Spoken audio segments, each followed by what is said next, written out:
بسم اللہ الرحمن الرحیم۔ کچھ ساتھیوں نے سوال کیا ہے کہ یہ جو ثانیہ پیش آیا ہے سوات کے اندر، آپ اس کے متعلق کیا کہتے ہیں؟ تو دیکھیں،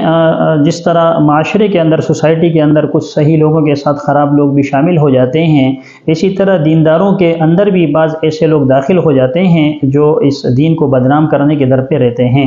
تو میری گزارش ہے ایسے قاری حضرات سے، ایسے صاحبان سے جو مدارسے پڑھا رہے ہیں، کہ جن بچوں کو آپ پڑھا رہے ہیں مدرسے کے اندر یا کسی اسکول کے اندر آپ پڑھا رہے ہیں یا مساجد میں پڑھا رہے ہیں، تو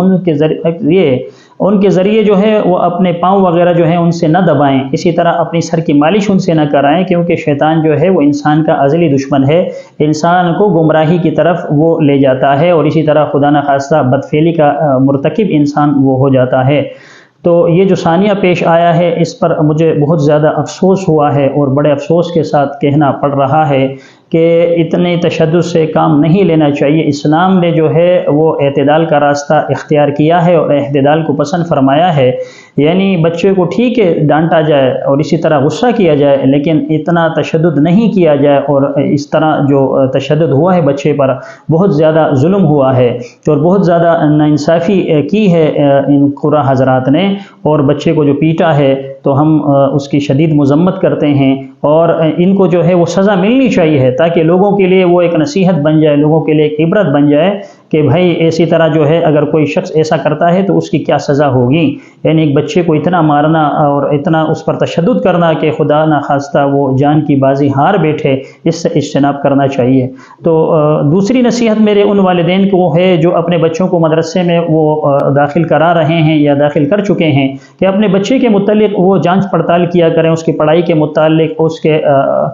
جسم کے متعلق، اس طرح اس کے اسباق کے متعلق آپ پوچھیں گے تو قاری صاحبان یا اساتذہ جو وہاں پڑھا رہے ہوتے ہیں وہ ہوں گے،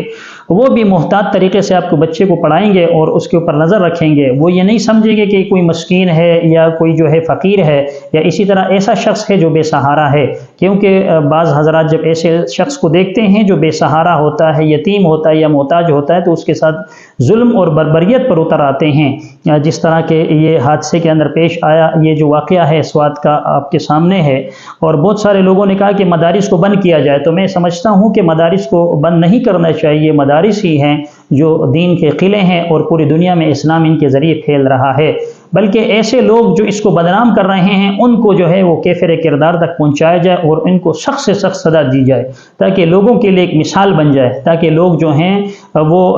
ان شر پسندوں سے جو ہے محفوظ رہ سکیں، اور وہ لوگ جو شر پھیلانا چاہ رہے ہیں تاکہ وہ ان اداروں کو چھوڑ کر کئی دوسرے اداروں میں چلے جائیں۔ اللہ تبارک و تعالی ہمیں اسلام